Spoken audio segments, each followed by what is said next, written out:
चलिए देखते हैं 2025-26 सीटेट सॉल्व पेपर केंद्रीय शिक्षक पात्रता परीक्षा यूथ कंपटीशन टाइम्स का बुक है। सीटेट जूनियर स्तर का है, 6 से लेकर 8 तक है। सामाजिक विज्ञान, ठीक है, ये संपूर्ण सॉल्व पेपर है। हम लोग सामाजिक विज्ञान, हिंदी, अंग्रेजी, संस्कृत, बाल विकास एवं अंग्रेजी नहीं देखेंगे, बाल विकास एवं शिक्षा शास्त्र देखेंगे, ठीक है। आज हम लोग सेट नंबर कितना देखेंगे, 2000 सेट नंबर 7 देखेंगे और 2015 का, ठीक है। आज हम लोग देखेंगे 2015 सीटेट 2015 में पूछा हुआ क्वेश्चन 22 फरवरी 2015 का, ठीक है। चलिए देखते हैं। उससे पहले एक शायरी सुन लेते हैं। समंदर ना हो तो कश्ती किस काम की, समंदर ना हो तो कश्ती किस काम की, मजाक ना हो तो मस्ती किस काम की, मजाक ना हो तो मस्ती किस काम की, ये जिंदगी कुर्बान है दोस्तों के लिए, दोस्त ना है तो जिंदगी किस काम की। इसी के साथ आज का सेशन स्टार्ट करते हैं। उससे पहले एक लाइक जरूर कर दें, लाइक और एक कमेंट, ताकि मेरा वीडियो औरों के पास पहुंचता रहे, ठीक है। चलिए देखते हैं। आज हम लोग केंद्रीय शिक्षा पात्रता परीक्षा सीटेट 2015 का देखेंगे, ठीक है। 6 से लेकर 8 तक के लिए है, ठीक है, जूनियर के लिए है। ये पूछा हुआ 22 फरवरी 2015 का है, ठीक है। देखिए इसमें मेरा ये कहने का मतलब है कि हर एक जो क्वेश्चन है एक दूसरे हर एक पिछले साल में रिलेटेड ही है, हर एक क्वेश्चन एक दूसरे से रिलेटेड है, ठीक है। इससे मेरा यही कहना है कि आप हर एक सेट को देखते रहिए, ताकि आपको देखते देखते एक्सपीरियंस हो जाए और उसमें साथ साथ आपको जो याद करने वाला याद करते रहिए, ठीक है। चलिए देखते हैं। चलिए पहला क्वेश्चन देखते हैं। निम्नलिखित कथनों में से कौन सा बायोस्की के द्वारा प्रस्तावित विकास तथा अधिगम के बीच संबंध का सर्वश्रेष्ठ रूप में सार प्रस्तुत करता है। कौन करता है, यानी विकास प्रक्रिया अधिगम प्रक्रिया से पीछे रह जाती है। विकास प्रक्रिया जो होता है अधिगम प्रक्रिया से क्या रह जाता है, पीछे रह जाती है, ठीक है। यानी लीव सिमनोविच बायोस्की का सामाजिक दृष्टिकोण संज्ञानात्मक विकास का एक प्रगतिशील विश्लेषण प्रस्तुत करता है। वस्तुतः रूसी वैज्ञानिक बायोस्की ने बालक के संज्ञानात्मक विकास में समाज एवं उसके सांस्कृतिक संबंधों के बीच संवाद को एक महत्वपूर्ण आयाम घोषित किया। अतः बायोस्की के द्वारा प्रस्तावित विकास तथा अधिगम के बीच संबंध का सर्वश्रेष्ठ सार विकसित विकास प्रक्रिया अधिगम प्रक्रिया से पीछे रह जाती है। अब दूसरा क्वेश्चन है, कोहलबर्ग के सिद्धांत की एक प्रमुख आलोचना क्या है, क्या है। ऑप्शन नंबर सी होगा। कोहलबर्ग ने पुरुषों एवं महिलाओं की नैतिक तार्किकता में सांस्कृतिक भिन्नताओं को महत्व नहीं दिया। यानी कोहलबर्ग के अनुसार कोहलबर्ग ने पुरुषों एवं महिलाओं की नैतिक तार्किकता में सांस्कृतिक भिन्नताओं को क्या दिया, महत्व नहीं दिया। यानी कोहलबर्ग ने पुरुषों एवं महिलाओं की नैतिक तार्किकता में सांस्कृतिक भिन्नताओं को महत्व नहीं दिया, जबकि जन्म पश्चात अवस्था परिवर्तन के साथ ही यह दृष्टिगोचर होने लगी है। यह कोहलबर्ग के सिद्धांत की एक प्रमुख आलोचना है। अब तीसरा नंबर क्वेश्चन है, एक शिक्षार्थी केंद्रित कक्ष में अध्यापिका है, क्या अध्यापिका करेगी। इसका आंसर होगा सी, यानी इस प्रकार की पद्धति को नियोजित करना जिसमें शिक्षार्थी अपने स्वयं के अधिगम के लिए पहल करने में प्रोत्साहित करते हैं, ठीक है, ठीक है। यानी कह रहा है एक शिक्षार्थी केंद्रित कक्षा में अध्यापिका करेगी। इसका मतलब क्या है, इस प्रकार की पद्धति को नियोजित करना जिसमें शिक्षार्थी अपने स्वयं के अधिगम के लिए पहल करने में प्रोत्साहित हो, ठीक है। अब अगला क्वेश्चन देखते हैं, क्या इसी का व्याख्या पढ़ते हैं। यानी कहने के एक शिक्षार्थी केंद्रित कक्ष में अध्यापिका इस प्रकार की पद्धति को नियोजित करे जिसमें शिक्षार्थी अपने स्वयं के अधिगम के लिए पहल करने में प्रोत्साहित हो, क्योंकि स्वप्रेरणा से आदर्श अधिगम की स्थिति प्राप्त होती है।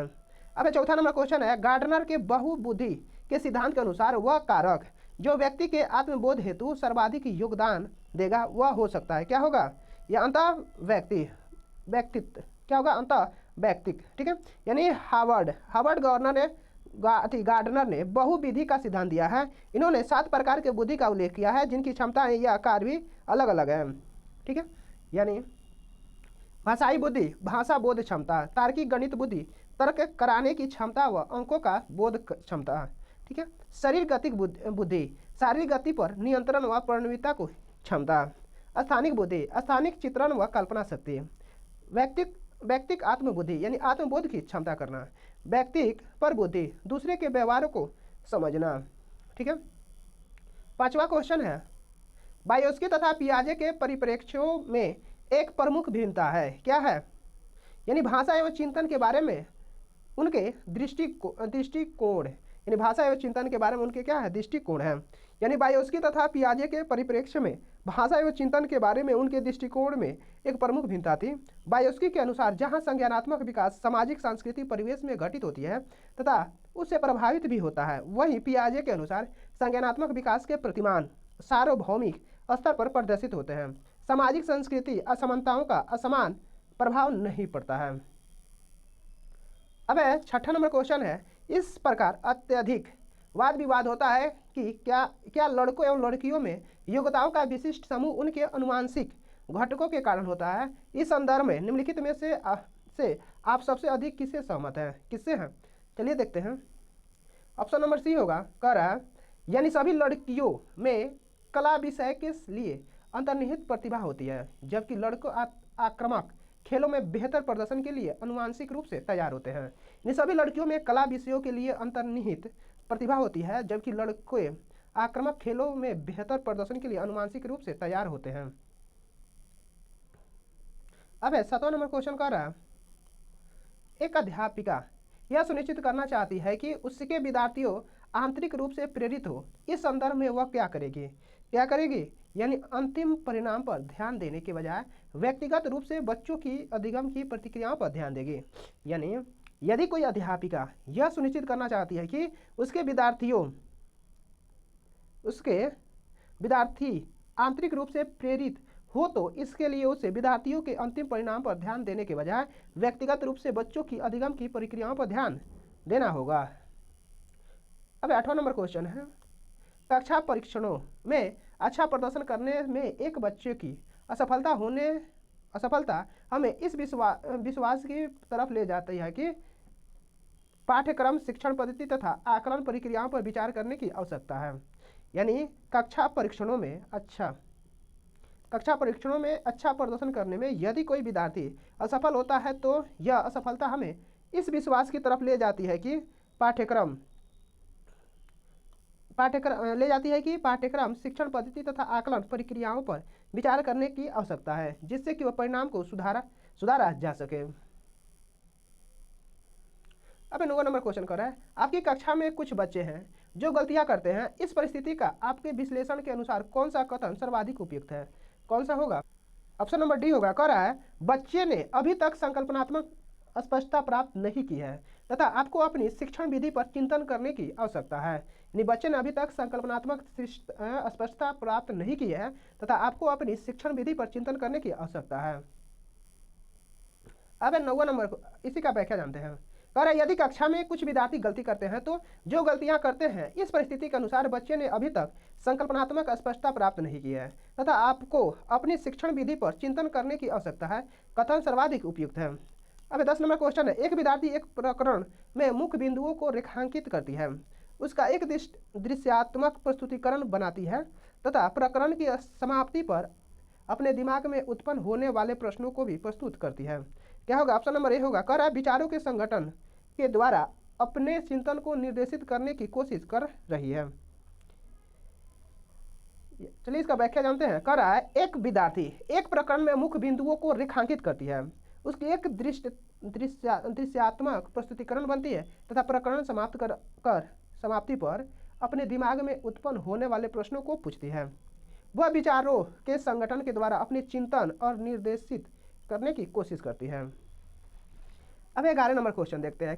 अब किस प्रकार से एक अध्यापिका बच्चों को बेहतर समस्या समाधानकर्ता बनने में सहायता कर सकती है? किस प्रकार कर सकती है? ऑप्शन नंबर ए है, बच्चों को विविध प्रकार की समस्याओं को समाधान करने के मौके देना तथा उनके हल करते समय सहयोग देना। यानी किस प्रकार एक अध्यापिका बच्चों को बेहतर समस्या समाधानकर्ता बनने में सहायता कर सकती है? यानी बच्चों को विविध प्रकार की समस्याओं का समाधान करने में कोई मौका देना तथा उनके हल करते समय सहयोग देना। अब यानी बच्चों को विविध प्रकार की समस्याओं का समाधान करने का मौका देकर तथा उनका हल करते समय सहयोग देकर एक अध्यापिका बच्चों को बेहतर समस्या समाधान बनने में क्या सहायता कर सकती है। अब 12 नंबर क्वेश्चन, निम्नलिखित कथनों में से आप किससे सहमत है? किससे सहमत है? ऑप्शन नंबर डी, यानी अधिगम एक सामाजिक सांस्कृतिक परिवेश में घटित होती है। यानी क्या करता है? अधिगम यानी सीखना है, क्या करता है? सामाजिक सांस्कृतिक परिवेश में क्या होता है? घटित होता है। ठीक है। अब 13 नंबर क्वेश्चन कर रहा है, इनमें से कौन सा बाल विकास का एक सिद्धांत है? कौन सा है इसमें बाल विकास का एक सिद्धांत? ऑप्शन नंबर डी होगा, यानी विकास प्रत्येक बच्चे की गति का सही ढंग से अनुमान लगा सकता है। ठीक है, सॉरी, इसका आंसर ए होगा।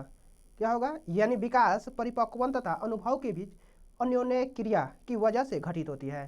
चलिए देखते हैं क्या कह रहा है। यानी कह रहा है एक क्रिया का अपने में पूर्ण होना जिसके आधार पर नवीन क्रिया सीखी जा सके परिपक्वता कहलाती है।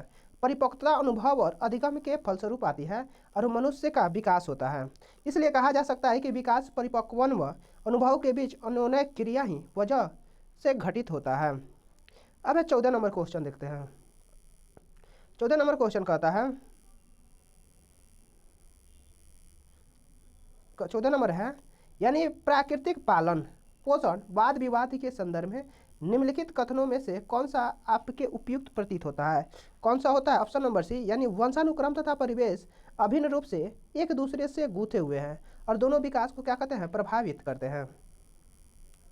कहने का अर्थ है प्राकृतिक पालन पोषण वाद विवाद के संदर्भ में वंशानुक्रम तथा परिवेश अभिन्न रूप से एक दूसरे से गूंथे हुए हैं और दोनों विकास को प्रभावित करते हैं।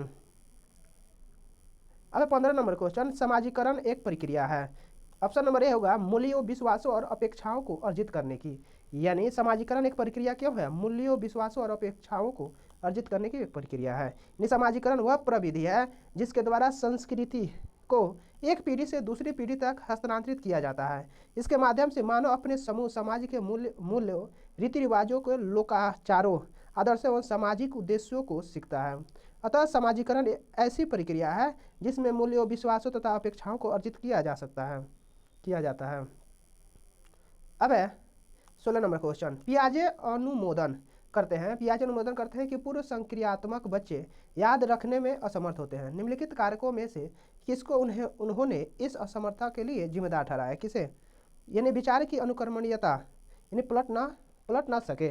यानी पियाजे अनुमोदन करते हैं कि पूर्व संक्रियात्मक बच्चे याद रखने में असमर्थ होते हैं। निम्नलिखित कारणों में से किसको उन्होंने इस असमर्थता के लिए जिम्मेदार ठहराया? किसे?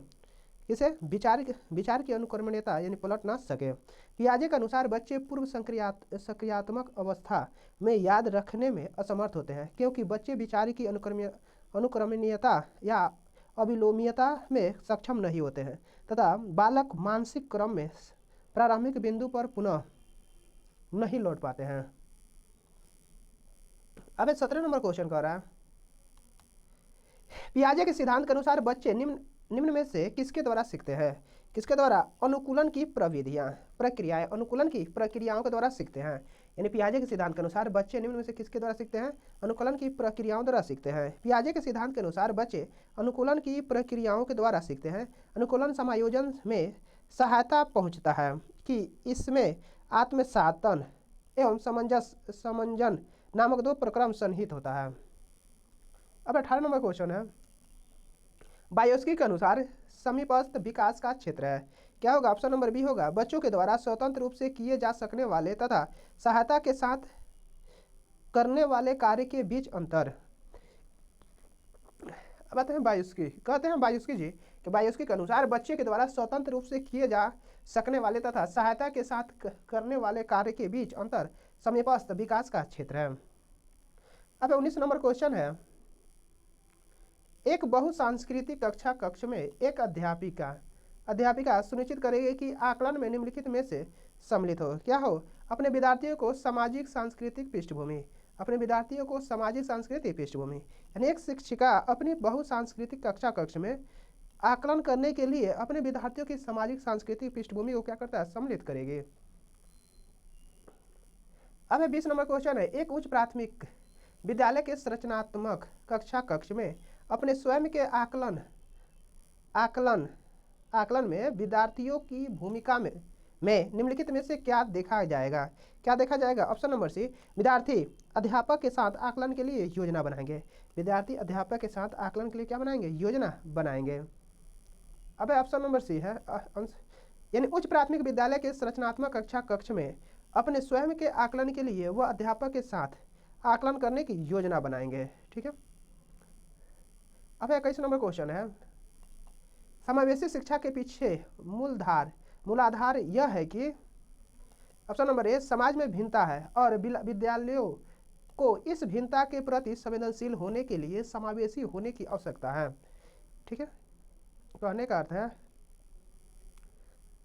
समावेशी शिक्षा के पीछे मूलधार यह है कि समाज में भिन्नता है और यह विद्यालयों को इस भिन्नता के प्रति संवेदनशील होने के लिए समावेशी होने की आवश्यकता होती है।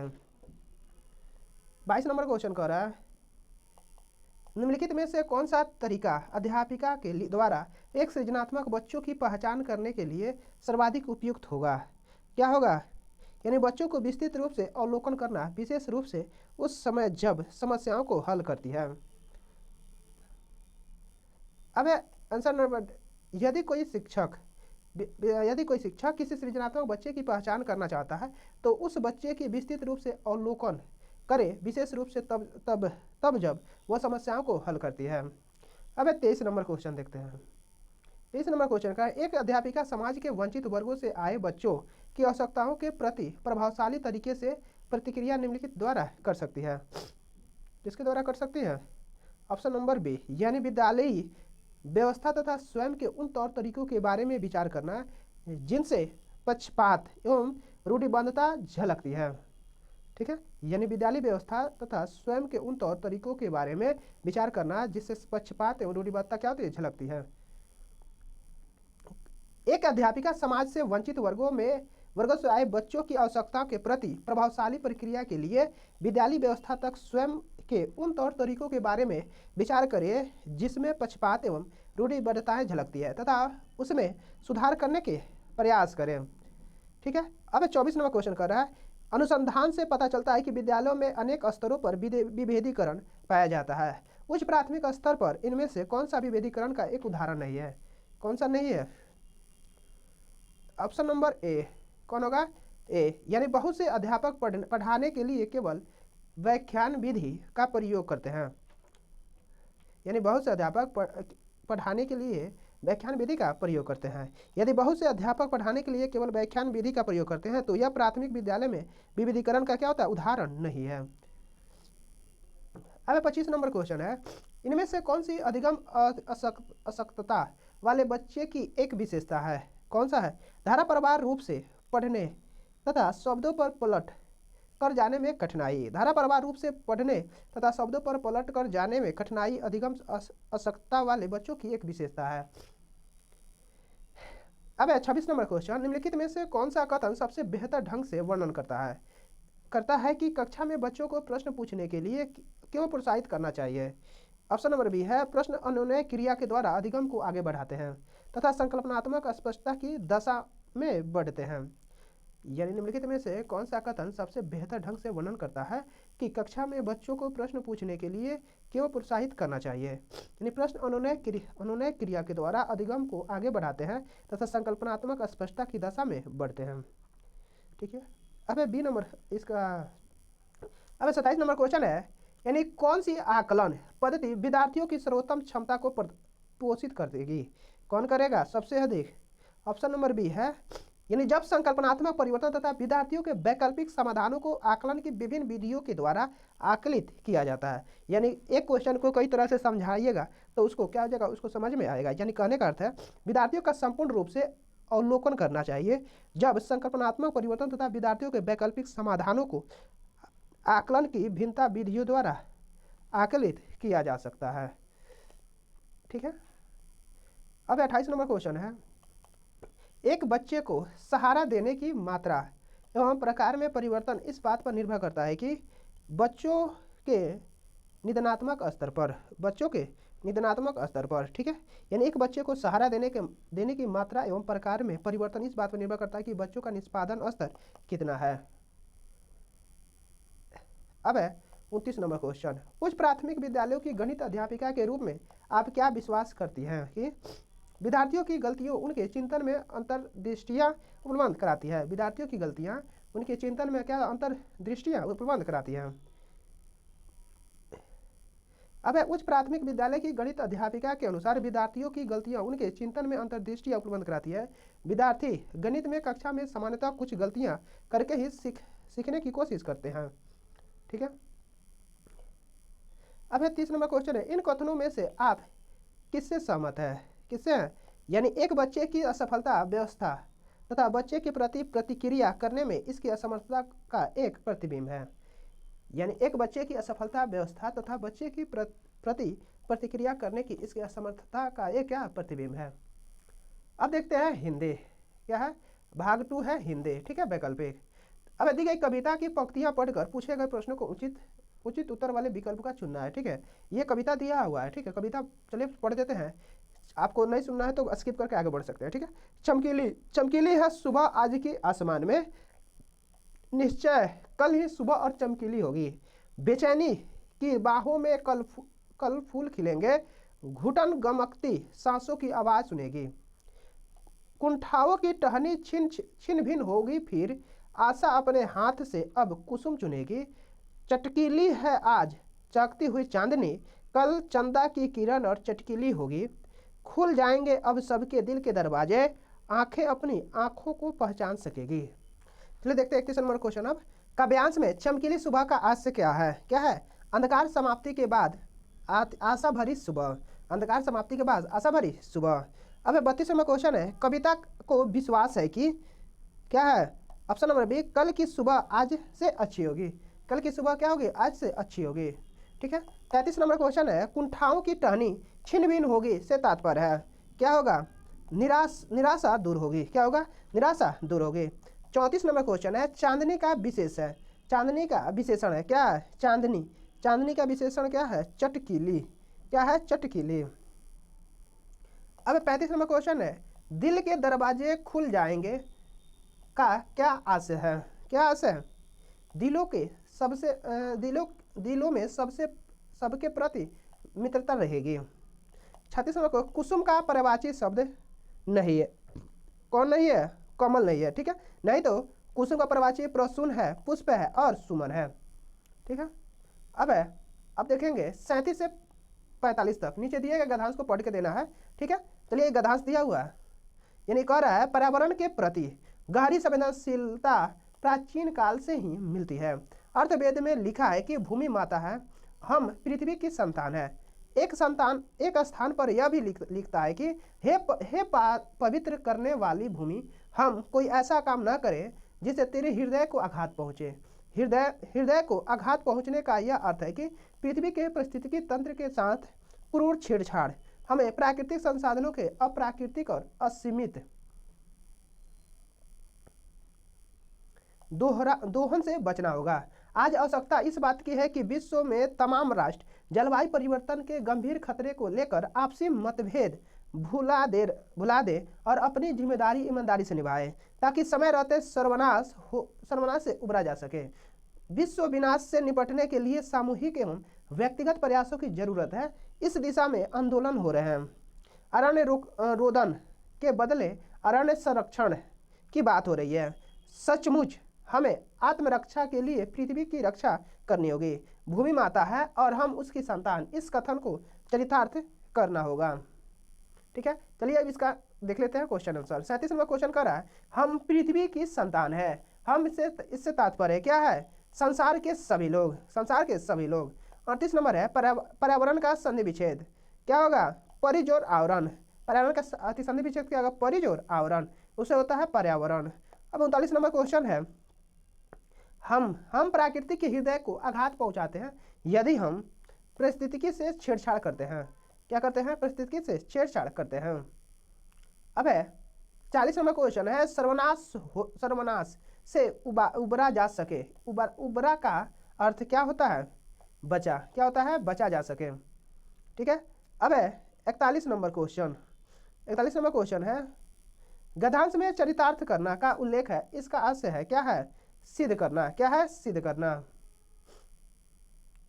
अब है 42 नंबर क्वेश्चन है, विश्व के सभी देशों से अपेक्षा की गई है, क्या की गई है, यानी मिलजुल कर कार्य करें, ये देखते हैं, यानी की गई है बी, प्राकृतिक का दोहन से बचाए, ठीक है, यानी क्या किया जाए, अपने उत्तरदायित्व, क्या है, अपने उत्तरदायित्व को ईमानदारी से निभाएं।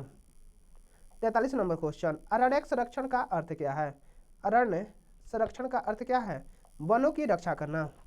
जो संबंध माँ और उसकी संतान में है वही संबंध किससे है, पृथ्वी और पृथ्वी निवासियों में, पृथ्वी और पृथ्वी निवासियों में है। जो संबंध माँ और उसकी संतान में होती है वही संबंध पृथ्वी और उसके निवासियों में है, क्योंकि गद्यांश में वर्णित है कि हम भूमि हमारी माता है, हम उसके संतान हैं। अब है 45 नंबर क्वेश्चन, क्रूर शब्द है। क्रूर शब्द का अर्थ क्या है? क्या है? विशेषण। क्रूर शब्द क्या है? विशेषण है। अब है 46 से 50 नीचे दिए गए प्रश्नों के लिए सबसे उचित विकल्प चुनना है। ठीक है, चलिए देखते हैं 46 नंबर। भाषा अर्जन में बच्चे भाषा को क्या कहते हैं? सहज और स्वाभाविक रूप से सीखते हैं। क्या करते हैं? सहज और स्वाभाविक रूप से सीखते हैं।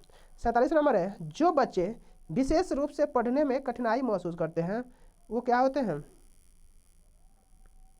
यानी डिसलेक्सिया से ग्रसित होते हैं। किससे? डिसलेक्सिया से ग्रसित होते हैं। अब 48 नंबर क्वेश्चन है, हिंदी भाषा शिक्षण के रूप में आप किससे सबसे अधिक महत्वपूर्ण मानते हैं? किससे मानते हैं? ऑप्शन नंबर बी है। किसे मानते हैं? ऑप्शन नंबर बी को। कह रहा है बच्चों को विभिन्न संदर्भों में भाषा प्रयोग सिखाना है। बच्चों को विभिन्न संदर्भ में क्या करना है? भाषा संदर्भ सिखाना है। अब 49 नंबर क्वेश्चन है, हिंदी भाषा की बारीकी को सही रूप में समझने की क्षमता का विकास करने के लिए आप क्या करेंगे? क्या करेंगे? हिंदी भाषा के विभिन्न प्रयोगों से युक्त सामग्री उपलब्ध करना। अब 50 क्या है? 50 नंबर क्वेश्चन, 7वीं कक्षा में पढ़ने वाली रूबी कक्षा में सबसे पहले अपना कार्य समाप्त कर लेती है। हिंदी भाषा शिक्षक के रूप में आप क्या करेंगे? क्या करेंगे? रूबी को उसकी पसंद का कार्य करने के लिए कहेंगे। रूबी को उसकी पसंद का कार्य करने के लिए कहेंगे। अब 51 नंबर क्वेश्चन है, उच्च प्राथमिक स्तर पर भाषा सीखने को प्रभावित करता है। क्या है? शिक्षक का भाषा शिक्षण संबंधी रवैया। भाषा क्या है? शिक्षक का भाषा संबंधी रवैया। यानी शिक्षक का भाषा संबंधी रवैया उच्च प्राथमिक स्तर पर भाषा सीखने को प्रभावित कर सकता है। अब 52 नंबर क्वेश्चन, उच्च प्राथमिक स्तर पर हिंदी भाषा शिक्षण के लिए क्या अपेक्षित नहीं है? सुनकर शब्दश दोहराने की क्षमता का विकास। सुनकर शब्दश दोहराने की क्षमता का विकास। ठीक है, यानी सुनकर शब्दश दोहराने की क्षमता का विकास उच्च प्राथमिक स्तर पर हिंदी भाषा शिक्षण के लिए अपेक्षित नहीं है। अब 53 नंबर है, उच्च प्राथमिक स्तर पर हिंदी भाषा शिक्षण में सर्वोपरि महत्वपूर्ण सामग्री है। कौन है? ऑप्शन नंबर डी होगा। यानी उच्च प्राथमिक स्तर पर बाल साहित्य की पुस्तकें हिंदी भाषा शिक्षण के लिए सर्वोपरि महत्वपूर्ण सामग्री है। 54 नंबर क्वेश्चन है, उच्च प्राथमिक स्तर पर बहुभाषिक कक्षा में बच्चों की भाषा भाषाएं हैं। क्या है?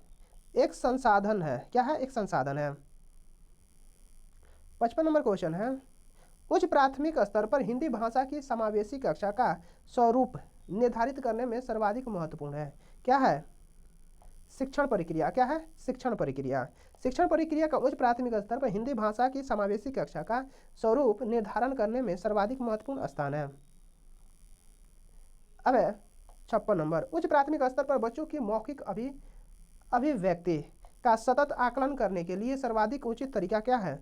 ये सभी है। यानी प्रश्न पूछना, जैसे प्रश्न पूछना, प्रतिक्रिया व्यक्त करना और परिचर्चा। ठीक है, यानी प्रश्न पूछना, प्रतिक्रिया व्यक्त करना एवं परिचर्चा करना उच्च प्राथमिक स्तर पर बच्चों की मौखिक अभिव्यक्ति का सतत आकलन करने के लिए क्या है? सर्वाधिक उचित तरीका है। अब 57 नंबर क्वेश्चन है, भाषा सीखने में सामाजिक अंतःक्रिया का महत्वपूर्ण स्थान है। इस कथन का संबंध किससे है? किससे है? बायुस से। किससे है? बायुस से है। अब 58 नंबर क्वेश्चन है, उच्च प्राथमिक स्तर पर समझकर पढ़ने के संदर्भ में सर्वाधिक महत्वपूर्ण है। क्या है? किसी लिखित सामग्री का निहितार्थ समझना। किसी लिखित सामग्री का क्या? निहितार्थ समझना। किसी लिखित सामग्री का निहितार्थ समझना उच्च प्राथमिक स्तर पर समझकर पढ़ने के संदर्भ में सर्वाधिक महत्वपूर्ण है।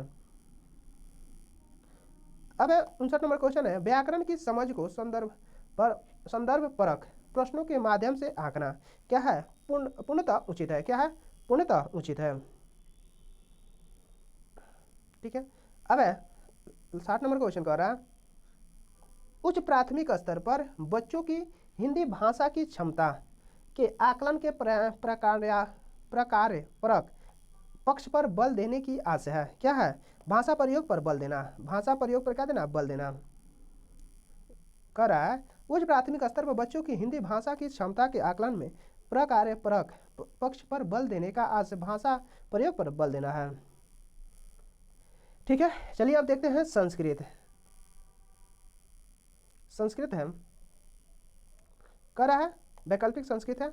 अधोलिखित श्लोक पठत्वे तदाधारितम प्रश्नानम प्रश्न खंड्या 61 से 66 विकल्पनात्मोत्तरवे चमुति समुचितम उत्तरम चित्वा लिखिता।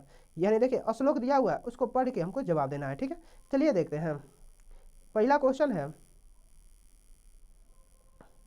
पदांशे कस्या महत्तम कथितम अस्ति। क्या होगा? विद्याया। क्या होगा? विद्याया। यानी उपयुक्त पदांश विद्याया महत्तम कथितम अस्ति अर्थात विद्या ददाति विनियम, विद्या ददाति विनियम। इस पदांश में विद्या के महत्व को दर्शाया गया है।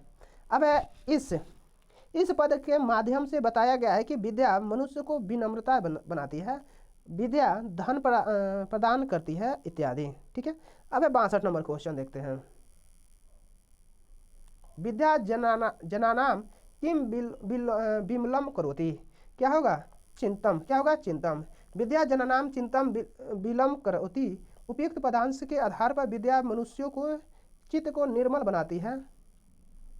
ठीक है, अब 63 नंबर क्वेश्चन। बंधु भी क न विभाज्या। क्या होगा? बंधु भी विद्या न विभाज्या अर्थात भाई बंधुओं के द्वारा विद्या नामक धन को नहीं बांटा जा सकता है। विद्या नामक धन न तो राजा के द्वारा हरण किया जा सकता है, न ही चोर के द्वारा चुराया जा सकता है, तथा इस संसार में विद्या रूपी धन कभी भी बंधुओं के द्वारा विभाजित नहीं किया जा सकता है। अब 64 नंबर क्वेश्चन है अदरूम दूरम करोति इति भवस्य कृते क प्रयोग। क्या होगा? दूरी करोति। क्या होगा? दूरी करोति।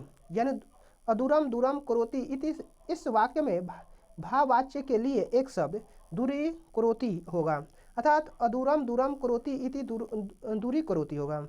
65 नंबर क्वेश्चन देखते हैं।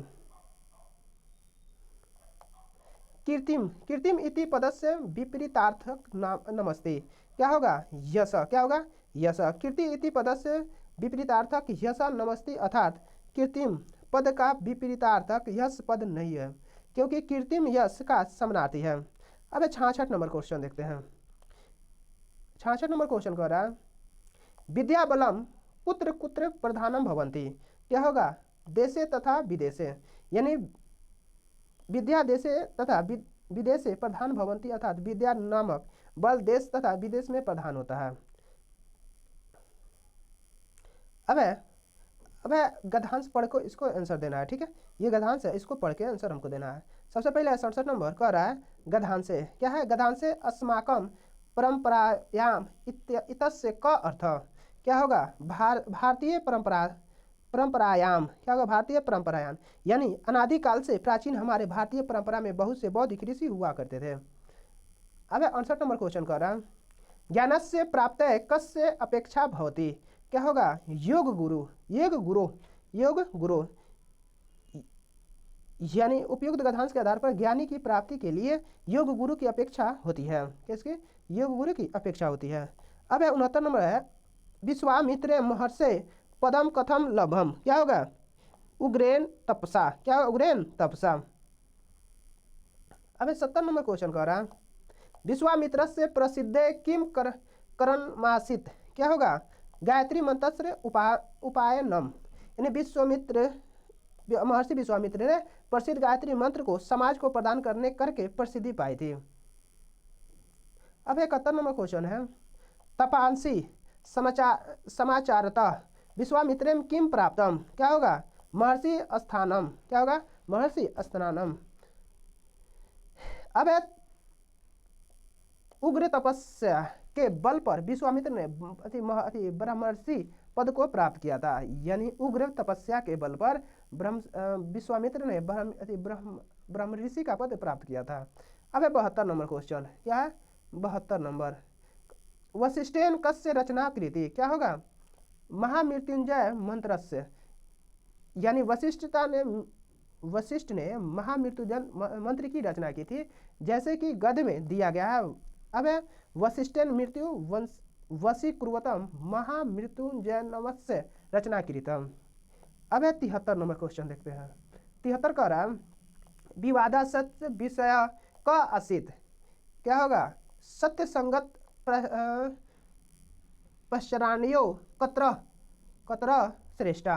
यानी कह रहा है सत्संग और तप में श्रेष्ठ कौन है। यदि विवाद का विषय बना तो वशिष्ठ मुनि सत्संग का पक्ष लेते हैं तथा महर्षि विश्वामित्र तप के पक्षधर थे, इसी का विवाद था। अब 74 नंबर क्वेश्चन है सततम पदस्य पर्याय अस्ति, क्या होगा निरंतम, क्या होगा निरंतम, सततम पद का पर्याय निरंतम होगा, ठीक है। 75 नंबर क्वेश्चन है विवादास्पद समाधाने का श्रेयान, क्या होगा विष्णु, क्या होगा विष्णु, यानी विवाद के समाधान हो जाने पर भगवान विष्णु ने सत्संग को श्रेष्ठ माना है। अब 76 नंबर सर्वाधिक समीचीनम विकल्पम चित्वा, ठीक है 76 से 90 तक। पहला है क्वेश्चन देखते हैं 76 नंबर क्वेश्चन।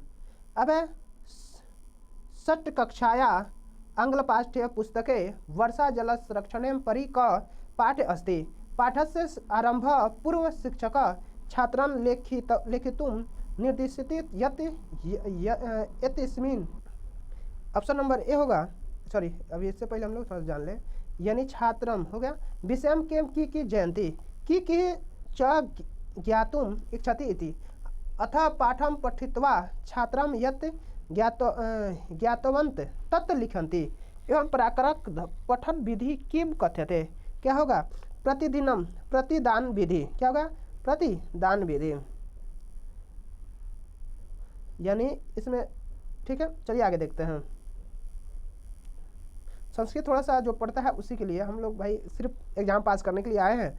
कक्षायाम छात्रायान कृते कविता वाचनस्य प्रमुख प्रयोजनम, क्या होगा साहित्य कविचाराणाम अवगमनम, यानी कक्षाया छात्रां कृते कविता वाचनस्य प्रमुखम प्रयोजनम साहित्य कवि विचारण अवगमन नमस्ते, ठीक है।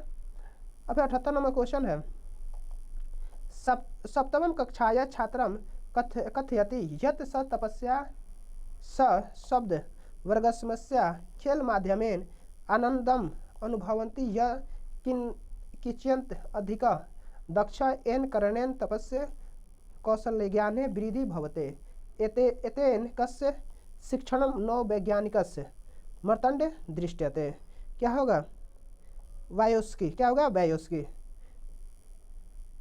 यानी सप्तम कक्षायां छात्रा कथयति यत् स तस्य मित्रेण स शब्द वर्गस्य समस्या खेलम माध्यमेन आनंदम अनुभवति य किंचित अधिक दक्ष एन कारणेन तपस्य कौशल ज्ञाने वृद्धि भवते, एतेन वायोस्की शिक्षणम मनोवैज्ञानिकस्य मंतव्य दृश्यते।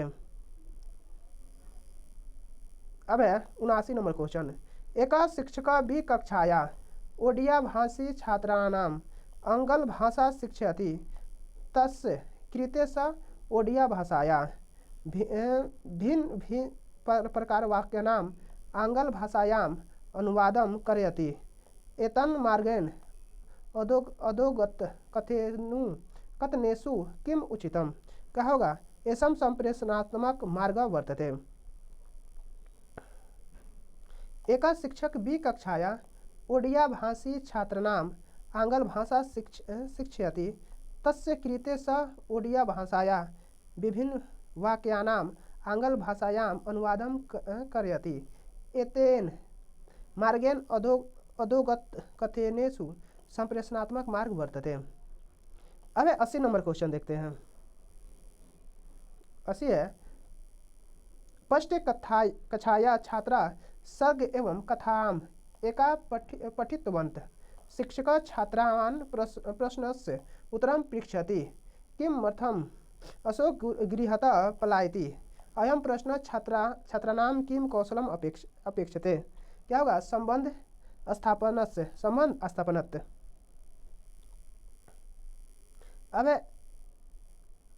81 नंबर क्वेश्चन है कथेचर पाठ अधोगत पाठ संकलन प्रकारेषु कथम स्वीकार्योतु, क्या होगा वृत्तानम कथनाम च वृत्तांत कथाकम च, ठीक है।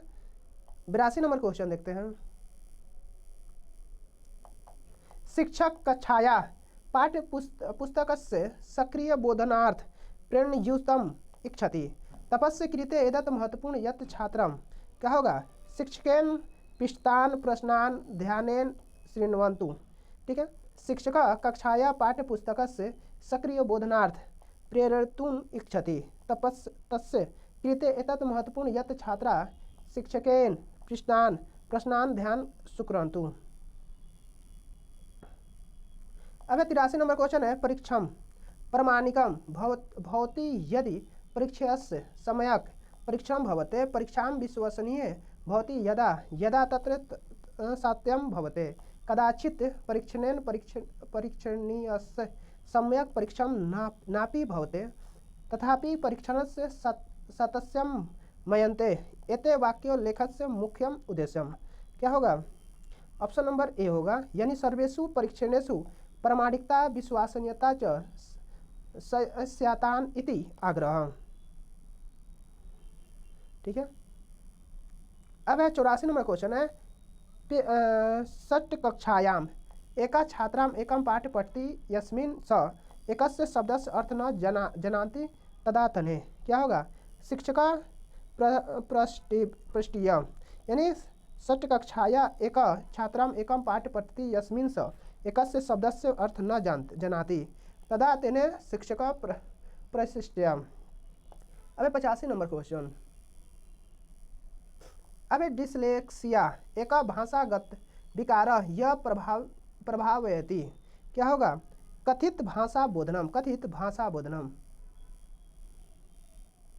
अब 86 नंबर क्वेश्चन है, छात्राणाम कृते बाल साहित्यानां चयन समय भवद दृष्टिया किम अति अनावश्यकम, क्या होगा, मुद्रण गुणवत्ता, मुद्रण गुणवत्ता।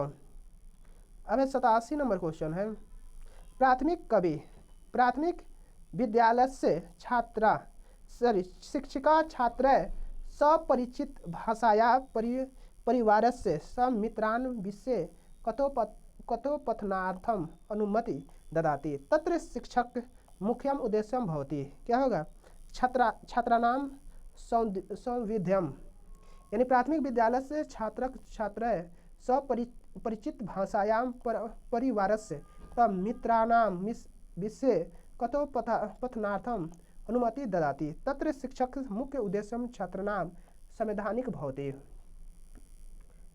अब 88 नंबर क्वेश्चन, लेखनम एका प्रक्रिया इति मन्यते च कि नमस्ति अत्यावश्यक भाग, क्या होगा, प्रारूप निर्माणम, क्या होगा, प्रारूप निर्माणम। अब 89 नंबर क्वेश्चन है, भाषा विज्ञान तंत्रे अस्माकं मानसिक शब्दकोश कथ्यते, क्या होगा, प्राग्माटिक्स व्यवहार विज्ञानम। ठीक है, यानी भाषा विज्ञान तंत्रे अस्माकं मानसिक शब्दकोश प्राग्माटिक्स व्यवहार विज्ञानम कथ्यते। अब 90 नंबर, श्रवण भाषान पठम लेखन इत्यत्र स अपरम भाषा कौशलम अस्ति, क्या होगा, चिंतनम, क्या होगा, चिंतनम। अब देखते हैं सामाजिक विज्ञान, चलिए देखते हैं सामाजिक अध्ययन, क्या है, सामाजिक अध्ययन सोशल स्टडीज। ठीक है, 91 नंबर क्वेश्चन है, पृथ्वी की सबसे आंतरिक परत मुख्यतः बनी होती है, किसकी बनी होती है, निकिल एवं लोहे से, किसकी बनी होती है, निकिल एवं लोहे की।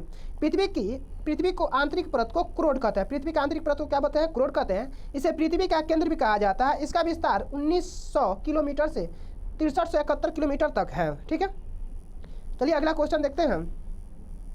92 नंबर क्वेश्चन है,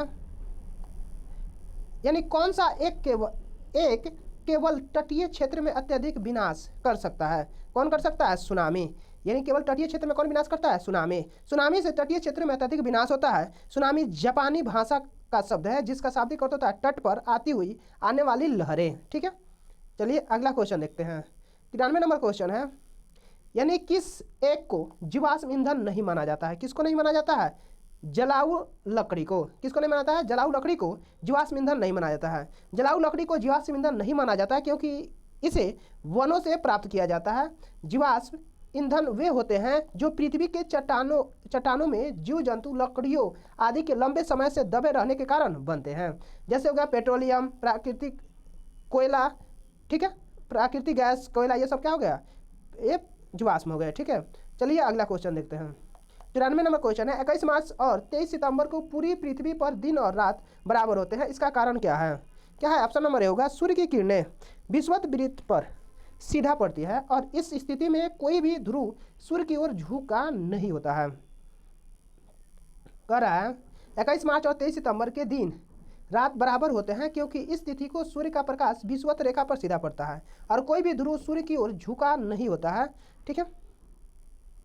अब है 95 नंबर, किसी भूकंप के दौरान रिएक्टर स्केल की किस तीव्रता पर वस्तुएं गिरने लगती है? किस पर गिरने लगती है? 5 से अधिक से। यानी किसी भूकंप के दौरान रिएक्टर स्केल पर 5 से अधिक तीव्रता के भूकंप से वस्तुएं गिरने लगती है, जबकि 4 से 4.9 रिएक्टर स्केल भूकंप आने पर खिड़कियां टूट जाती है।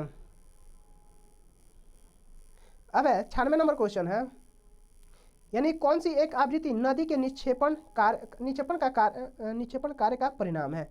कौन है? बाढ़कृत मैदान। यानी नदी के निक्षेपण के फलस्वरूप बाढ़कृत मैदान को निर्माण होता है। नदी अपने साथ लाए हुए अवशेष को छोड़कर वापस चली जाती है। अब 97 नंबर क्वेश्चन है, बेरिंग जलडमरू मध्य पानी का संकरा भाग है जो जोड़ता है, किसको जोड़ता है? ऑप्शन नंबर सी है, आर्कटिक महासागर और प्रशांत महासागर को। यानी बेरिंग जलडमरू मध्य प्रशांत महासागर तथा चुस्की सागर आर्कटिक महासागर को जोड़ता है। यह एशिया एवं उत्तरी अमेरिका महाद्वीप का जल संधि है।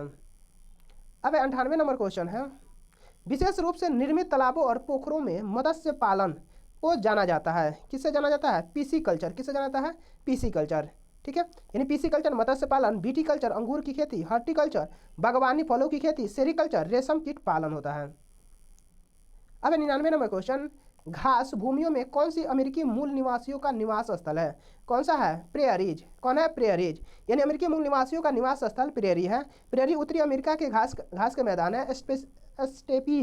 स्टेपी घास के मैदान यूरोप में, पंपास घास के मैदान अर्जेंटीना में तथा बेल्ट्स घास के मैदान दक्षिण अफ्रीका में पाए जाते हैं। अब है 100 नंबर क्वेश्चन, सामाजिक विज्ञापनों और निम्नलिखित दो कथनों ए और बी पर विचार कीजिए और सही उत्तर का चयन कीजिए। क्या होगा? चलिए देखते हैं डायरेक्ट इसका आंसर। ऑप्शन नंबर डी होगा। कह रहा है सामाजिक विज्ञान। क्या है? सामाजिक विज्ञान वे होते हैं जो समाज के लिए विस्तृत रूप से स्तर पर संदेश का प्रसारण करते हैं। कथन ए सत्य है, सामाजिक विज्ञान न केवल राज्य सरकार द्वारा प्रस्तुत किए जाते हैं बल्कि IGONS या व्यक्तिगत तौर पर भी प्रस्तुत किया जा सकता है, तो इसलिए बी कथन गलत है, बी गलत है। अब है 101 नंबर क्वेश्चन है, जनपद पंचायत के अंतर्गत क्या आता है? यानी कोई ग्राम पंचायत आते हैं, कई ग्राम पंचायत है। जनपद के अंतर्गत क्या आते हैं? कई ग्राम पंचायत आते हैं। यानी जनपद पंचायत, जिला पंचायत पंचायती राज व्यवस्था की शीर्ष स्थान होती है। इसके अंतर्गत कई ग्राम पंचायतें होती हैं। जिला पंचायत ग्राम पंचायत तथा राज्य के बीच एक कड़ी मध्यस्थ संस्था होती है। इसके अंतर्गत कई ग्राम पंचायतें होती है। इसके अंतर्गत त्रिस्तरीय स्थानों का गठन किया जाता है जो निम्नलिखित है: ग्राम पंचायत, खंड, ब्लॉक पंचायत और जिला पंचायत।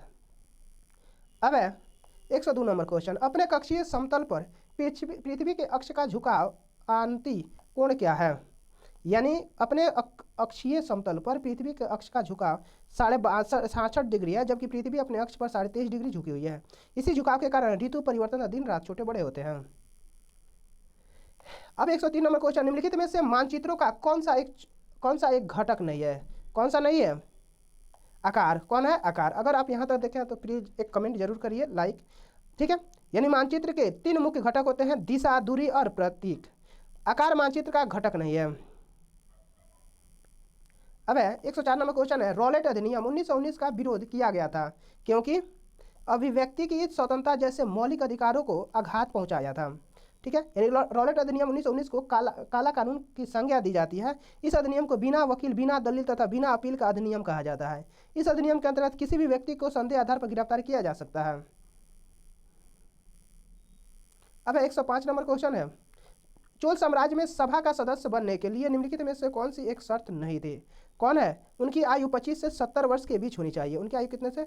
25 से 70 के बीच के होने चाहिए। अब है चोल साम्राज्य अपने स्थानीय स्वशासन के लिए जाना जाता है। अब स्थानीय स्वशासन में 3 प्रकार की ग्राम सभाएं विधानसभा थी: ऊर सभा और नगरम। अब 106 नंबर क्वेश्चन है, बौद्ध धर्म में बोधिसत्व थे। कौन थे? वे लोग जिन्होंने निर्वाण प्रणोद प्राप्त किया। यानी बौद्ध धर्म की महायान शाखा द्वारा बोधिसत्व को स्वीकार किया गया। बोधिसत्व वे होते हैं जो निर्वाण प्राप्त कर लिए हैं तथा उन लोगों को निर्वाण प्राप्त करने के लिए बार बार जन्म लेते हैं। अब है 107 नंबर क्वेश्चन, गर्भगृह कुछ प्रारंभिक हिंदू मंदिरों का सबसे महत्वपूर्ण भाग होता है, यानी वह स्थान जहां मुख्य देवी देवताओं की मूर्ति को रखा जाता है। ठीक है, गर्भगृह प्राचीन हिंदू मंदिरों का महत्वपूर्ण भाग था। यहाँ पर मुख्य देवी देवताओं की स्थापना की जाती थी। प्राचीन हिंदू मंदिरों का अन्य महत्वपूर्ण भाग गोपुरम, प्रवेश द्वार, मंडपम, एकत्रित होने वाला एक आदि थे। अब 108 नंबर क्वेश्चन है, निम्नलिखित में से कौन सा एक उष्णकटिबंधीय घास स्थल है? कौन सा है? सवाना। कौन है? सवाना। उष्णकटिबंधीय घास का मैदान सवाना है जो अफ्रीका महाद्वीप में पाया जाता है। Pampas Argentina, steppes downs Australia के शीतकटिबंधीय घास का मैदान है। अब है 109 नंबर है, हैंगियोग्राफी संबंधी है, किससे है? संत के जीवनी लेखन से। संत के जीवनी लेखन से हैंगियोग्राफी को कहा जाता है। अब है कथन, ठीक है, यानी खाद्य सुरक्षा के विषय में निम्नलिखित दो कथन ए और बी पर विचार कीजिए, सही उत्तर का चयन कीजिए। ए है कृषि के विकास का चरम लक्ष्य खाद्य सुरक्षा को बढ़ाना है। बी है खाद्य सुरक्षा से अभिप्राय है कि प्राकृतिक आपदाओं के दौरान जब खाद्य सामग्री की कमी होती है तब सभी लोगों को खाद्य सामग्री उपलब्ध कराना, यानी ऑप्शन ए सही है पर बी गलत है।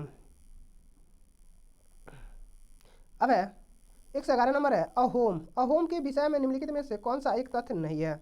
कौन है? अहोम राज्य कुलों में से विभाजित था जिन्होंने पाइक कहा जाता है, जिन्हें क्या कहता है? पाइक कहा जाता है। ठीक है, यानी अहोम राज्य वर्तमान असम राज्य था। यह राज्य कई कुलों में विभाजित था। यहाँ मुख्यतः भूमि या राजनीतिक व्यवस्था को समाप्त कर अहोम राज्य की स्थापना की गई। यह राज्य व्यवस्था बेगार पर आधारित थी। किस पर? बेगार पर आधारित थी। अब है 112 नंबर क्वेश्चन है, चाणक्य के अनेक विचार एक पुस्तक में लिखे गए जिसे जाना जाता है, किससे जाना जाता है? अर्थशास्त्र। किससे जाना जाता है? अर्थशास्त्र। चाणक्य द्वारा लिखी गई पुस्तक अर्थशास्त्र है। यह पुस्तक मौर्यकालीन राजनीतिक पर आधारित है। यह 15 अधिकरणों में विभाजित है। अब 113 नंबर क्वेश्चन कर रहा है, पांडुलिपि और अभिलेखों पर निम्नलिखित दो कथनों ए और बी के विचार कीजिए और सही उत्तर का चयन करना है। ठीक है, पहला है ए, यानी पांडुलिपियों प्रायः ताड़पत्रों अथवा भूर्ज नामक वृक्षों की छाल से विशेष तरीके से तैयार भोजपत्र लिखी जाती थी। बी है अभिलेख पत्थर तथा धातु जैसी अपेक्षाकृत कठोर सतहों पर उत्कीर्ण किए जाते थे, यानी ऑप्शन नंबर ए होगा। ए और बी दोनों सही है। अब 14 नंबर क्वेश्चन है, 2000 वर्ष पहले वाराणसी एक प्रसिद्ध शिल्प केंद्र था जहां श्रेणी थी, क्या थी? शिल्पकारों और व्यापारियों के संघ। ठीक है, यानी लगभग 2000 वर्ष पहले वाराणसी एक प्रसिद्ध शिल्प केंद्र था जहां शिल्पकारों और व्यापारियों संघ थे। ठीक है, इसे संघ श्रेणी कहा जाता था। अब है 115 नंबर, औपनिवेशिक काल के दौरान भारत में ब्रिटिश काल के आने के साथ निम्नलिखित में से किस एक का चलन प्रारंभ हुआ था? किसका हुआ था? तैली चित्र। कैसे? तैल चित्र का। यानी औपनिवेश काल के दौरान भारत में ब्रिटिश कला के आने से चित्रकला क्षेत्र में तो तैल चित्रों का चलन प्रारंभ हुआ। अब 116 नंबर क्वेश्चन है, लगभग 2000 वर्ष पूर्व निम्नलिखित में से कौन से शासक रेशम मार्ग पर नियंत्रण रखने के लिए सर्वाधिक प्रसिद्ध थे? कौन थे? कुषाण। कौन थे? कुषाण। अब 117 नंबर क्वेश्चन, दिल्ली के सुल्तानों के शासनकाल में निम्नलिखित में से कौन सी एक प्रशासनिक भाषा थी? कौन था? फारसी। कौन है? फारसी भाषा। अब है 118 नंबर क्वेश्चन कह रहा है, सहायक संधि के अंतर्गत ईस्ट इंडिया कंपनी ने राज्यों के भारतीय शासकों को बाध्य किया है, क्या? ऑप्शन नंबर बी, उनकी कोई अपनी स्वतंत्र सैनिक शक्ति नहीं होगी परंतु केवल कंपनी द्वारा सुरक्षा प्राप्त कर सकेंगे और उसके रख रखाव का खर्च उन्हें वहन करना होगा। ठीक है, अब है 119 नंबर क्वेश्चन, जनजातीय समूहों में से कौन सा मुख्यतः उत्तराखंड में संकेंद्रित है? कौन होगा? भोटिया। उत्तराखंड की प्रमुख जनजातियां भोटिया, थारू, जौनसारी, बुक्सा आदि गौंड और भील मध्य प्रदेश की जनजातियां हैं। अब 120 नंबर क्वेश्चन है, भारत का निम्नलिखित में से कौन सा राज्य कलमकारी छापे के लिए लोकप्रिय है? कौन है? आंध्र प्रदेश। कौन है? आंध्र प्रदेश। कलमकारी छापे के लिए आंध्र प्रदेश राज्य प्रसिद्ध है। आंध्र प्रदेश में प्रचलित हस्त निर्मित यह चित्रकला सूती कपड़ों पर रंगीन ब्लॉक से छापकर बनाई जाती है। इसमें सब्जियों के रंगों से धार्मिक चित्र बनाए जाते हैं। 15वीं शताब्दी में विजयनगर के शासकों के संरक्षण में इस काल का विकास हुआ है। अब 121 नंबर क्वेश्चन, कक्षा में परिचर्चा के लिए दिए जाने वाले सामाजिक आंदोलन के प्रतीक अध्ययन केस स्टडी में निम्नलिखित का होना आवश्यक नहीं है। क्या है? ऑप्शन नंबर ए होगा, कक्षा में परिचर्चा के लिए दिए जाने वाले प्रतीक अध्ययन केस स्टडीज प्रमुख तथ्य हैं, जैसे समस्या, पृष्ठभूमि और उद्देश्य। समाधान परिचर्चा के पश्चात छात्र द्वारा दिया जाता है। अब 122 नंबर क्वेश्चन है, सामाजिक विज्ञान की पाठ्य पुस्तक में मानचित्रों और आरेखों का प्रयोग प्रासंगिक है क्योंकि वे अवधारणा को स्पष्ट करते हैं। ठीक है, अवधारणा को स्पष्ट, यानी सामाजिक विज्ञान की पाठ्य पुस्तक में मानचित्र और आरेख का प्रयोग प्रासंगिक होता है क्योंकि ये अवधारणा को स्पष्ट करने में सहायक होते हैं, जिसे छात्र आसानी से समझ सकता है। अब 123 नंबर क्वेश्चन, सामाजिक विज्ञान शिक्षण का आधार पत्र किस पर बल देता है? किस पर देता है? ऑप्शन नंबर ए है, विभिन्न मतों का सम्मान करना तथा विचारों व अभ्यासों का परिरक्षण करना। यानी सामाजिक विज्ञान शिक्षण का आधार पत्र विभिन्न मतों का सम्मान करना तथा विचारों और अभ्यासों का परीक्षण करने पर बल देता है।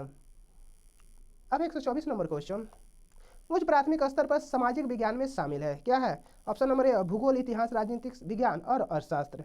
ठीक है, 125 नंबर, मान लीजिए सामाजिक विज्ञान की प्रस्तावित पाठ्य पुस्तक विद्यार्थियों के लिए कठिन है, आप क्या करेंगे? क्या करेंगे? विभिन्न प्रकार की पूरक सामग्रियां प्रदान करेंगे। विभिन्न प्रकार के पूरक सामग्रियों क्या करेंगे?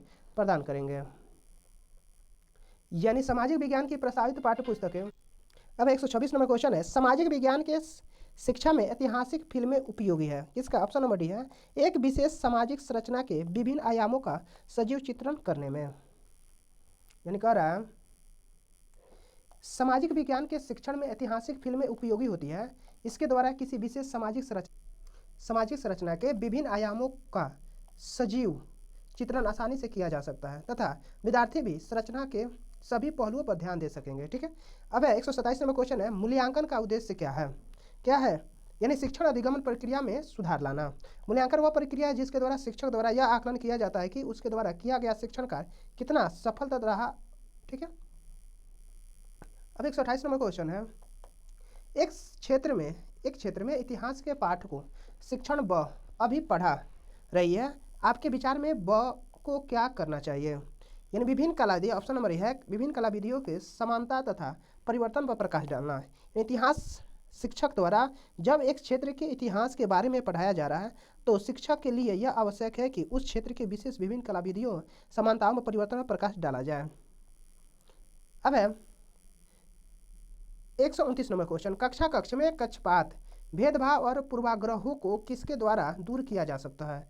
किसके द्वारा? ऑप्शन नंबर डी है, सामाजिक वास्तविकताओं को विभिन्न आयामों के बारे में परिचर्चा करके। यानी सामाजिक वास्तविकताओं के विभिन्न आयामों के बारे में चर्चा करके कक्ष के पक्षपात, भेदभाव और पूर्वाग्रह को दूर किया जा सकता है। अब 130 नंबर क्वेश्चन है, रचनात्मक मूल्यांकन को कब किया जाता है? कब किया जाता है? शिक्षण अधिगमन प्रक्रिया के दौरान। शिक्षण अधिगमन प्रक्रिया के दौरान रचनात्मक मूल्यांकन किया जाता है जिससे विद्यार्थियों की रचनात्मक क्षमता को आसानी से पता लगाया जा सकता है। अब 131 नंबर क्वेश्चन है, अब उच्च प्राथमिकता स्तर पर भूगोल और अर्थशास्त्र एक साथ निम्नलिखित में सहायक हो सकते हैं। ऑप्शन नंबर ए है, पर्यावरण, संसाधन, विकास के मुद्दों के प्रति दृष्टिकोण विकसित करना। ठीक है, यानी भूगोल तथा अर्थशास्त्र सामाजिक विज्ञान के विषय होने के साथ साथ एक दूसरे के पूरक भी होते हैं। ठीक है, अब 132 नंबर क्वेश्चन है, आप अलाउद्दीन खिलजी या मोहम्मद बिन तुगलक के शासनकाल में एक किसान हैं और आप सुल्तान द्वारा लगाया गया कर नहीं चुका सकते, आप क्या करेंगे? उपरोक्त प्रश्नों में किसका बढ़ावा दिया जा रहा है? ऑप्शन नंबर है, इतिहास के संदर्भ में एक कल्पना। इतिहास के संदर्भ में एक कल्पना का दिया जा रहा है। ठीक है, अब 133 नंबर क्वेश्चन है, कक्षा शिक्षक के इतिहास की पाठ्य पुस्तक के प्रत्येक पाठ की शुरुआत एक युवा लड़की या लड़के द्वारा की गई। आपके विचार में पाठ्य पुस्तक निर्माता द्वारा यह रणनीति क्यों अपनाई गई है? ऑप्शन नंबर डी होगा, विद्यार्थियों में पूछताछ तथा खोज की भावना को विकसित करना है। अब यानी पाठ्य पुस्तक के प्रत्येक पाठ की शुरुआत लड़के या लड़की द्वारा की जा रही है। ठीक है, अब 134 नंबर क्वेश्चन है, सामाजिक विज्ञान की पाठ्य पुस्तक के प्रति क्या दृष्टिकोण होना चाहिए, यानी ऑप्शन नंबर सी है आगामी पूछताछ के अवसर के रूप में पूछताछ के अवसर को बढ़ाया जाए। ठीक है। अब है 135 नंबर क्वेश्चन कह रहा है वृत्त आरेख किसके लिए उपयोगी है, किसके लिए आप उपयोगी है, समग्र के संबंध के किसी एक मूल्य को प्रदर्शित करना। ठीक है। अब है 137 नंबर क्वेश्चन कह रहा है 36 नंबर संक्रियात्मक मूल्यांकन निम्नलिखित के उपयुक्त है, किसके लिए है, शिक्षण अधिगमन प्रक्रिया के दौरान प्रगति का आकलन करना है। सक्रियात्मक मूल्यांकन शिक्षण अधिगमन प्रक्रिया के दौरान प्रगति का आकलन करने के लिए अनुप्रयुक्त होता है। ठीक है। अब 137 नंबर क्वेश्चन है 137 नंबर लोकतांत्रिक संस्थानों पर प्रोजेक्ट करके दिखाया जा सकता है कि इनकी विश्लेषण करके इनकी विशेषताओं और चुनौतियों को पहचाना जा सकता है। लोकतांत्रिक संस्थानों पर प्रोजेक्ट कार्य द्वारा उन्हें विश्लेषित किया जा सकता है तथा उनकी विशेषताओं और चुनौतियों को पहचान की जा सकती है। अब 138 नंबर क्वेश्चन है सामाजिक विज्ञान के शिक्षण में प्रयोग की जाने वाली भाषा कैसी होनी चाहिए, तटस्थ और संवेदनशील होनी चाहिए। कैसे होने, तटस्थ और संवेदनशील होनी चाहिए। अब है 139 नंबर क्वेश्चन है सामाजिक विज्ञान पढ़ाते समय एक शिक्षक का प्रयास होना चाहिए, क्या होना चाहिए, विस्तृत रूप से। ऑप्शन नंबर चलिए देख लेते हैं डायरेक्ट यहाँ पे, ऑप्शन नंबर सी होगा। सामाजिक विज्ञान को पढ़ाते समय शिक्षक को तथ्यों, मूल्यों, आदर्शों को बल देना चाहिए क्योंकि इन सभी तत्वों की उपस्थिति में ही शिक्षण अधिगमन पूर्णता आ सकती है और शिक्षण कार्य सफल हो सकता है। ठीक है। 140 नंबर क्वेश्चन है भारतीय संसद के बारे में निम्नलिखित में से कौन सा कथन सत्य नहीं है, कौन सा, ऑप्शन नंबर ए है वित्त से संबंधित मामलों में संसद की मंजूरी सरकार के लिए महत्वपूर्ण नहीं है। अब 141 नंबर क्वेश्चन है संयुक्त राज्य अमेरिका में नागरिक अधिकार आंदोलन शुरू हुआ था, कब हुआ था, ऑप्शन नंबर ए है सभी अमेरिकी नागरिकों के समान अधिकारों तथा जातीय भेदभाव की समाप्ति के मांग के लिए। यानी संयुक्त राज्य अमेरिका के नागरिक अधिकार आंदोलन 1955 से 1968 में ईस्वी में हुआ था। इस आंदोलन की शुरुआत सभी अफ्रीकी नागरिकों के लिए समान अधिकार के लिए मुद्दा उठा था। ठीक है। अब 142 नंबर क्वेश्चन कर रहा है कक्षा 8 के विद्यार्थियों में मानव संसाधन के अध्यापन के लिए के समय आप विद्यार्थियों में ही किस मुख्य संदेश को विकसित करना चाहेंगे। ऑप्शन नंबर ए है संसाधन के रूप में लोगों का महत्व देना। यानी मानव संसाधन के अध्ययन के दौरान शिक्षक द्वारा विद्यार्थियों को यह संदेश देना चाहिए कि संसाधन के रूप में लोगों का महत्व कितना है, संसाधन को किस प्रकार उपयोग करें कि उनका संरक्षण कम हो। अब है 43 नंबर क्वेश्चन है न्यायपालिका के संबंध में निम्नलिखित कथनों से कौन सा कथन गलत है, कौन सा, ऑप्शन नंबर सी गलत है। ठीक है। तो न्यायिक व्यवस्था नागरिकों तथा नागरिक सरकारों के बीच पैदा होने वाले विवादों को हल करने की प्रक्रिया उपलब्ध कराती है परंतु दो राज्यों सरकारों के बीच नहीं, यही आंसर होगा। ठीक है, ऑप्शन नंबर सी। ठीक है। लेकिन वही है ऑप्शन नंबर ए, बी और डी सही है, जो कि न्यायपालिका को संसद द्वारा पारित किए गए कानूनों को रद्द करने का अधिकार है। बी कहता है यदि नागरिकों के मौलिक अधिकारों की सुरक्षा करने का महत्वपूर्ण भूमिका निभाती है न्यायपालिका। ऑप्शन नंबर डी कहता है न्यायपालिका के कार्यक्षेत्र में विधायिका और कार्यपालिका हस्तक्षेप नहीं कर सकती है। ठीक है। अब है 144 नंबर क्वेश्चन है निम्नलिखित में से कौन सा एक दीवानी सिविल कानून के दायरे में नहीं आता है, कौन है, ऑप्शन नंबर सी है दहेज के लिए महिलाओं को परेशान करना। दहेज के लिए महिलाओं को परेशान करना फौजदारी कानून के तहत आता है। तलाक का केस फाइल करना हिंदू विवाह अधिनियम के धारा 133 के अंतर्गत आता है, जबकि महिला को परेशान करना भारतीय दंड संहिता 498 के अंतर्गत आती है। अब है संवैधानिक उपचार का अधिकार के अंतर्गत ऑप्शन नंबर डी है यदि किसी नागरिक को लगता है कि राज्य द्वारा उसके किसी मौलिक अधिकार का उल्लंघन हुआ है तो वह अदालत में जा सकता है। मौलिक अधिकार आर्टिकल 21 है। ठीक है, उल्लंघन। ठीक है, यहाँ पे देखिए संवैधानिक उपचारों का अधिकार संविधान के अनुच्छेद 32 में वर्णित है। इस अनुच्छेद के अनुसार यदि किसी नागरिक को लगता है कि राज्य द्वारा उसके किसी मौलिक अधिकार का उल्लंघन हुआ है तो वह न्यायपालिका में शरण आर्टिकल 32 के तहत ले सकता है। अब है क्वेश्चन नंबर 46 है विधानसभा के सदस्य लोग जनता द्वारा चुने जाते हैं। विधानसभा विधानमंडल का निचला सदन है। विधानसभा के सदस्य जनता द्वारा चुने जाते हैं तथा इसके सदस्यों का कार्यकाल 5 वर्ष का होता है। 147 नंबर का क्वेश्चन है निम्नलिखित में से कौन सा एक ग्राम पंचायत का कार्य नहीं है, कौन है, ऑप्शन नंबर बी है ग्राम पंचायत अपने पंचायत सचिव को चुनती है। ग्राम पंचायत अपने पंचायत सचिव को चुनती है। अब है 148 नंबर क्वेश्चन है गठबंधन सरकार से अभिप्राय है, क्या है, ऑप्शन नंबर ए है चुनावों के बाद किसी भी दल से स्पष्ट बहुमत न मिलने की स्थिति में 2 या 2 से अधिक राजनीतिक दलों के बीच सत्ता साझेदारी की जाती है।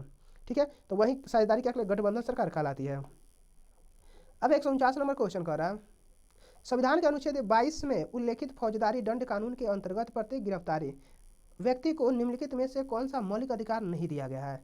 कौन सा नहीं दिया? ऑप्शन नंबर ए है पुलिस हिरासत में दिए गए इकबालिया बयान के आरोपी के खिलाफ सबूत के तौर पर इस्तेमाल किया जा सकता है। यानी संविधान के अनुच्छेद 22 में उल्लिखित फौजदारी कानून के अंतर्गत प्रत्येक गिरफ्तार व्यक्ति को पुलिस हिरासत में दिए गए इकबालिया बयान को आरोपी के खिलाफ सबूत के तौर पर प्रयोग करने का मौलिक अधिकार नहीं मिलता है। अब 150 नंबर क्वेश्चन है, तावा मत्स्य संघ मछुआरों की सहकारी समितियों का एक संघ जो जंगलों से विस्थापित निवासियों के अधिकारों के लिए लड़ रहा है, किस राज्य में है? किस राज्य में है? मध्य प्रदेश में। किस में है? मध्य प्रदेश। तावा मत्स्य संघ मछुआरों की सहकारी समितियों का एक संघ है जो मध्य प्रदेश सतपुड़ा के जंगलों में है। संघ जंगलों के विस्थापन निवासियों से लड़ रहा है। ठीक है, यहाँ पे हमारा 150 क्वेश्चन फाइनल हुआ। Thank you for watching. एक लाइक एक कमेंट जरूर करिए। Thank you.